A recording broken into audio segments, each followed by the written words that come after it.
Hi everyone, thank you for joining me on another episode of DXTX. It's so great to see you again. This week we're going to be talking all about the new Covid-19 vaccines. Let's get started.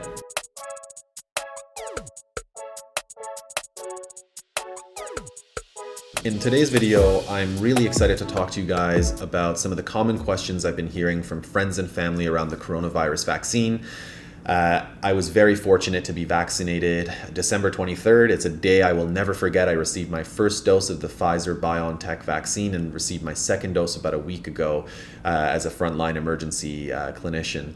And both myself, my colleagues were all very, very excited to have that extra degree of protection. But as always, we're seeing lots of information spreading around the internet around side effects to expect, complications from the vaccine. And so I decided to make this video to talk just around that. We're going to be talking about what mRNA vaccines are, what side effects to expect, some of the common questions we're hearing, and some of the common themes around the long-term efficacy at the end of the video is what I'll be talking about with regards to these vaccines. So stay tuned, please join me until the end. And as always, remember to comment, like, and subscribe to this channel, and feel free to share with your networks if you feel that this is important information. So the first things first, what is an mRNA vaccine and how do they work?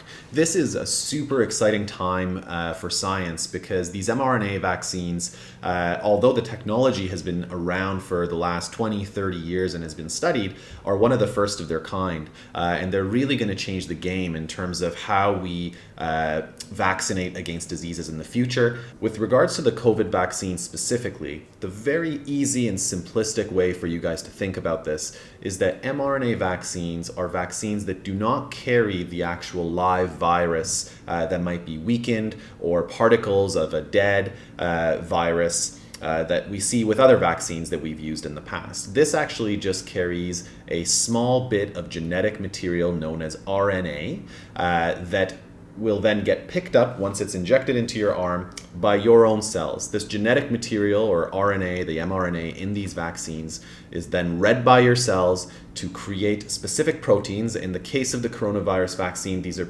similar proteins to the spike proteins that you see on the coronavirus. However, once this material is read, within about 72 hours, it's degraded. There's no remnants of this genetic material that remains in your cells, but what does remain is those proteins that have been built that will then get picked up by your immune system, recognized as foreign material or a foreign pathogen, in which case your immune cells will get rid of those foreign materials, but recognize them in the future. And in the future, meaning if you were to get infected with something similar, like the coronavirus, your body will be able to recognize that same protein and fight against it. So this takes us to the first question. Well, is there a chance that the RNA from these vaccines can get integrated into DNA? No, this is not how the process works with RNA. At a given time, you have many, many mRNA messages in your cells right now that are being read to use to build proteins. Once this is done, the RNA is destroyed and degraded. And so really there is no risk of this genetic material being embedded and coded into your DNA. That is not how these vaccines work. And once that genetic material is used up, it disappears. What remains is the immunity. The next common question is, can I get the coronavirus from receiving the vaccine? And as I just mentioned, there is no coronavirus in these new vaccines that we're seeing that have been developed by Pfizer-BioNTech as well as Moderna.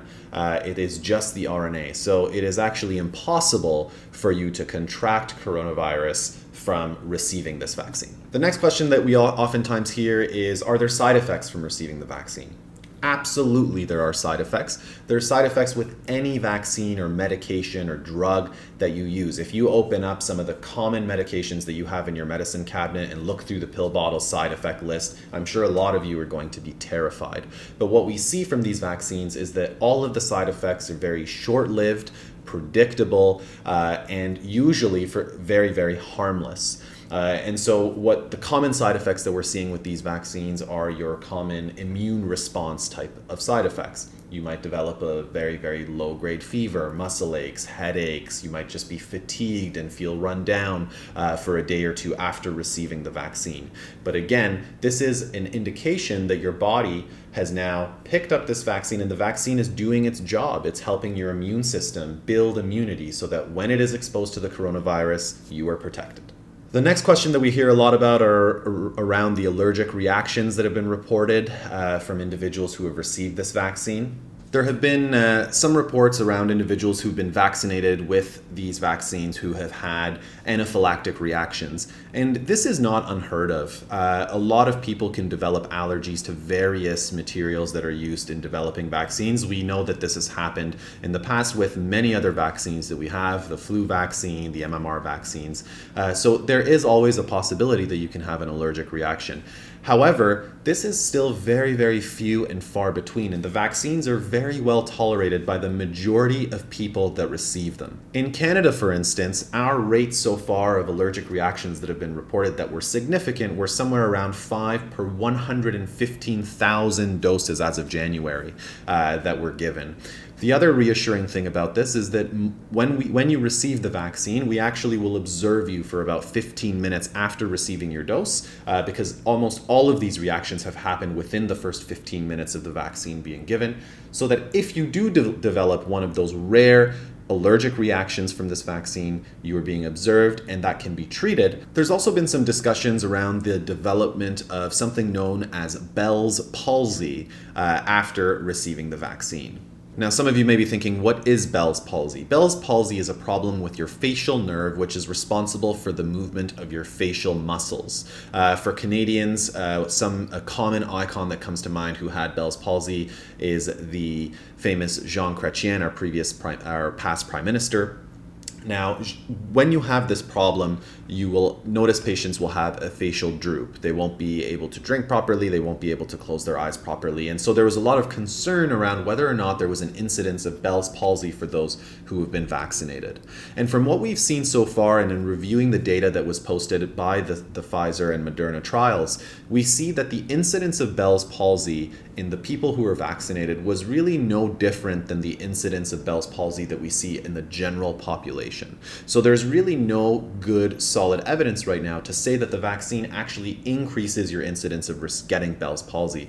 And in fact, it may have just been that the people who were vaccinated were a part of the unlucky few in our population every year who unfortunately has Bell's palsy. Certainly this is still being monitored, but now that we've given out hundreds of thousands of doses of this vaccine over the last few months, it's reassuring to see that there isn't a lot more Bell's palsy being reported. So that's very, very reassuring. And I don't think that we can say right now that there is really a link between being vaccinated and having a potential Bell's palsy subsequently after the vaccine. Now, how about if you're pregnant or if you have any significant underlying medical issues, in particular if you're on immunosuppressant medications and it's not clear whether you should be vaccinated? In these cases, things become a little bit more complicated, and I highly encourage you to discuss whether or not the vaccine is right for you with a qualified healthcare professional. The reason why this is more unclear is that whenever we do trials around medications or vaccinations, there's certain groups of individuals that are excluded because they're deemed to maybe be a little bit higher risk in terms of getting complications. In particular, this tends to be pregnant women and people with serious underlying medical issues. For example, if you're a cancer patient on chemotherapy, you're probably not a good candidate to trial when initially testing a drug or a vaccine. And so when we look at the Pfizer and Moderna trials, these individuals were not studied. They were not given the vaccine. We know that theoretically, with regards to pregnant women, there in theory doesn't seem to be any risk to the fetus if the individual is pregnant. And so there are many pregnant individuals in high risk settings. So for example, pregnant healthcare workers who are working in the eMERGE or the ICU who may choose to be vaccinated in order to protect themselves. Because you have to understand that in those instances, they have a very high risk of actually contracting the coronavirus that can have devastating outcomes for both themselves as well as their babies. Now, if you're not in one of those high risk categories, this becomes a little bit more nuanced. Maybe it's best that you continue with the other precautions, social distancing, masking, avoiding contact with high-risk individuals until you've either delivered your baby or making sure that you get vaccinated and complete the vaccination series before you get pregnant. These are all very nuanced discussions that are probably best had with one of your own qualified healthcare providers. The same is also true for people who have serious underlying medical issues. Again, people who have rheumatologic diseases, who are on medications that may suppress their immune response. You should have a conversation with one of your qualified healthcare providers in order to make an informed decision about whether or not the vaccine is right for you. Okay, now my last and favorite anti-vaxxer question that I get is around the long-term efficacy of these vaccines. And so I saved the best for last because some people are just genuinely interested and are concerned about whether or not there's a lot of safety data, both short-term and long-term, relating to this vaccine. With regards to short-term data, we hear a lot of stories around people who are concerned that maybe this vaccine was rushed and that the production of these vaccines was rushed and much quicker than normal. In fact, this is not true. The vaccines went through the exact same phases of trials that we expect whenever we're producing a vaccine or a new medication. The only reason why it was sped up is that a lot of the bureaucratic steps in doing this were eliminated. And this was done to protect the public in cases where there's a pandemic. You must know that whenever you're doing a trial or a research study, there are a lot of tedious steps that need to happen in terms of receiving funding and approval, grants, etc., to actually get the trial started. A lot of these steps that are purely bureaucratic in nature and not related to the safety of these vaccines is now sped up so that we can create vaccines to help save our economy and to save lives. So really, with regards to short-term data, we have a lot of compelling evidence that shows that these vaccines are safe. Both the Moderna as well as the Pfizer vaccine trials have studied over 40,000 people each and have shown very promising outcomes, both with regards to immunity and survival for those who've received the vaccine. We also have seen hundreds of thousands of people now over the last few months be vaccinated with no major complications. The short-term data is very good. This then is subsequently followed by questions around the long-term efficacy. A lot of people will say, well, okay, great, the short-term data looks good, but we don't have long-term data. How do I know if this vaccine is safe? And what I can say to that is that these vaccines are created by brilliant scientists in very controlled settings with substances that we know are very, very safe. The vaccine's construction and composition is actually very simple. It's a piece of mRNA, the genetic material that's taken up by your cells and used to build those spike proteins that we talked about, coated with nanolipid particles, so fats, so that it can easily be integrated into your cells in order to build that effective immune response, and is also kept preserved in a substance known as polyethylene glycol, or PEG, which is something that we are very, very familiar with. It's a very stable substance that we use day in and day out in numerous materials, and we have lots of long-term safety data to support its use. On top of this, what you must realize is that this is by far a safer option than arguably being infected with the coronavirus. What's important to recognize is that we also don't have great long-term data around what happens with coronavirus. We certainly have seen now, after a year of being in this pandemic, that there are people who have long-term complications to some extent. These are people who continue to have symptoms of coronavirus for months on end after being infected. We've seen cases of people who have inflammation of their heart muscles, known as myocarditis, after getting coronavirus, which can impact the way that they are active and live their lives on a day-to-day basis. It can have terrible long-term implications for their health and well-being.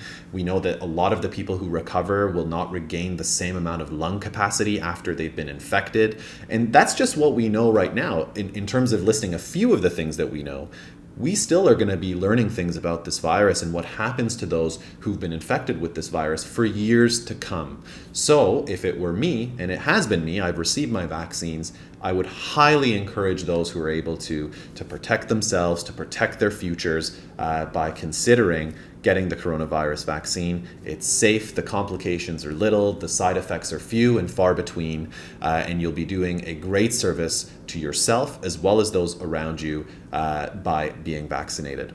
So that wraps it up for this week's episode of DXTX. I tried to go through some of the key questions that we're hearing. I tried to simplify this to make it easy to understand. I've attached some links below for you guys to look at if you're looking for more information. And certainly if you have more questions, please remember to comment below. And as always, I would appreciate you liking, commenting, subscribing, and sharing with your networks. Until next time, thanks again for joining me on DXTX. Take care.